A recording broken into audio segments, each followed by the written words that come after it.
Trump said the strikes on Iran's power grid were paused. Iran said that was a lie and proved it with action. Within hours, Isfahan, Bushehr, and Khorramshahr were hit. The IRGC made its decision. Every power plant in Israel and the Gulf is now a target. Kuwait just found out they meant it.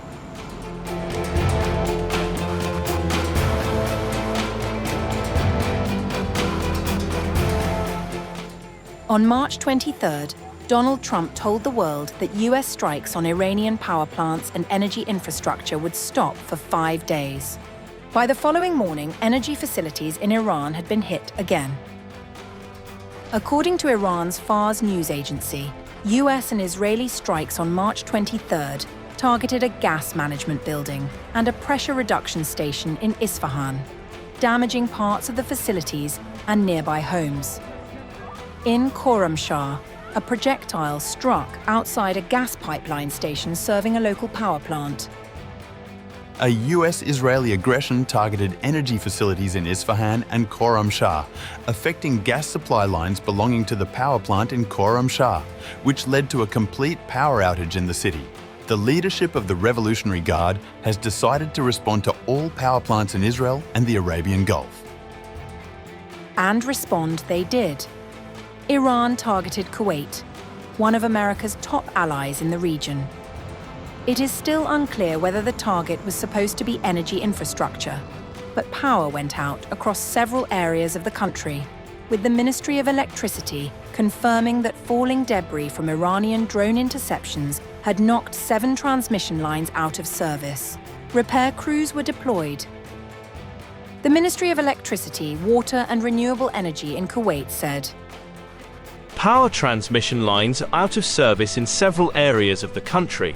Work is underway to repair and restore electricity as soon as possible." Kuwait's army headquarters also issued a warning for the local residents, asking them to adhere to safety guidelines amid the ongoing aggression by the Iranians. Kuwaiti air defenses are currently confronting hostile missile and drone attacks. The General Staff of the Army notes that if explosion sounds are heard, they are the result of air defense systems intercepting the hostile attacks. Everyone is kindly requested to adhere to the security and safety instructions issued by the competent authorities. Trump had earlier claimed that he was postponing attacks on Iranian power plants, citing productive talks to end the war. Iran said the reversal and the claim of fake talks were designed to lower energy prices and buy time for Trump's military plans.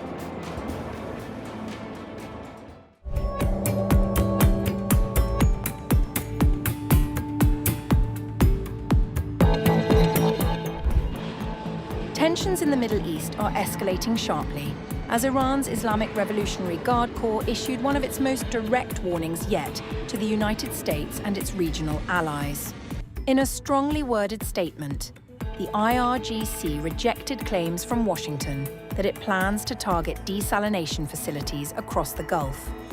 Instead, it framed its posture as defensive, warning that any attack on Iran's critical infrastructure would be met with a proportional response. The IRGC accused the United States of initiating the current escalation, alleging that American strikes have already hit civilian infrastructure, including water supply systems and facilities on Keshem Island. It denied targeting such sites itself, but made clear that its restraint has limits. Whoever attacks us, then we will attack them in the same way that they attacked us. You hit our hospital, we did not do such a thing. You hit our relief centers, we did not do such a thing. You hit our schools, we did not do such a thing. But if you hit the electricity, we will hit the electricity. At the core of this warning is a clear doctrine. Iran says any strike on its power grid will trigger retaliation against energy infrastructure across the region. That includes facilities in Israel and in countries supplying electricity to US military bases, as well as economic and industrial assets linked to American interests.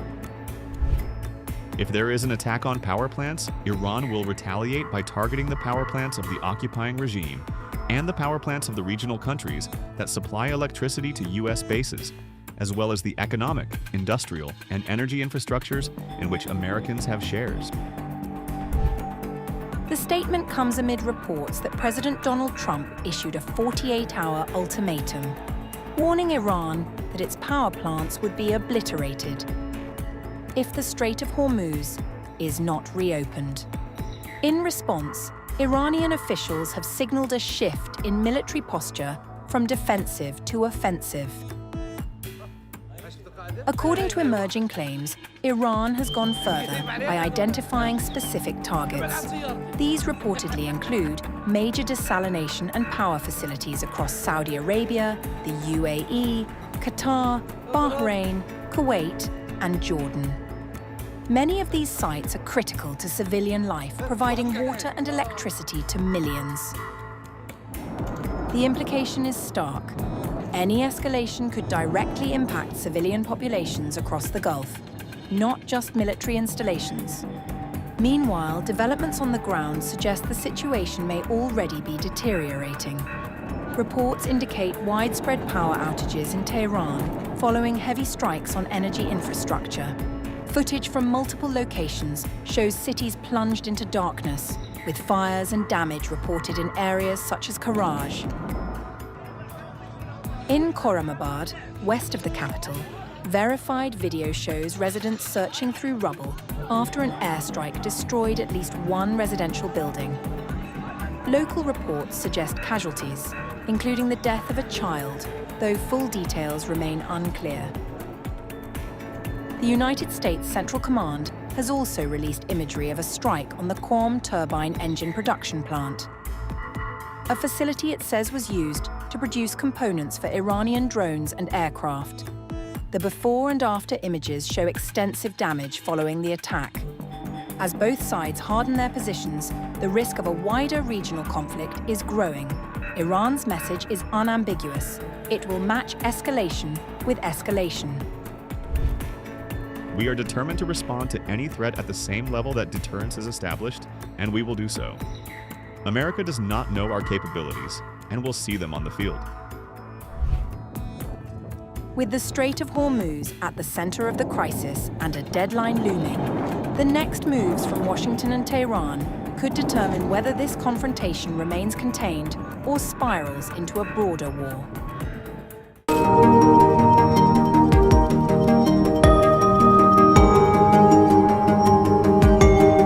United States President Donald Trump has issued a stark ultimatum to Iran, threatening to obliterate the country's power plants if Tehran does not fully reopen the Strait of Hormuz within 48 hours.